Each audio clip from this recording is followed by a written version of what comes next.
Russian waiter Alexander doesn't need eyes in the back of his head because he has the peculiar ability to turn his neck through a complete 180 degrees.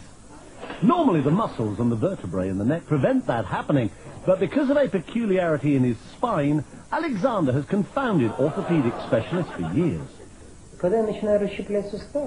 Many years ago, I started doing gymnastics, he says. That's when I noticed that my vertebrae seem to be very flexible and that I can turn my head farther than normal.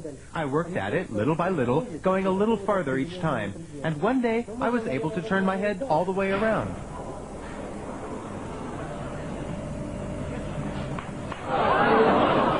Despite the somewhat unsettling crunching of bones, Alexander claims to feel no pain, which is more than can be said for the people sitting behind him on a bus.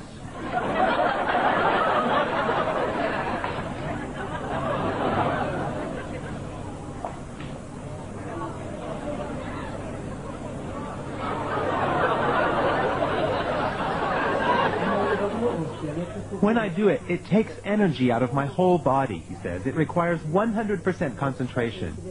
This may sound silly, I know, but in that moment, I don't feel like myself. It's as if I were another person whose body is filled with some kind of energy. I've been a radiologist for more than 30 years, he says, but I've never seen anything like it. Alexander is extremely flexible, no doubt about it. However, I suspect that it's a congenital ability. It's not something anyone could learn or train for. On the contrary, if someone else were to try it, they would surely break their neck. For me, it's absolutely normal and doesn't hurt at all. The fact that he can turn other people's heads as well, although obviously not as far, has encouraged Alexander to take his peculiar skill on a concert tour.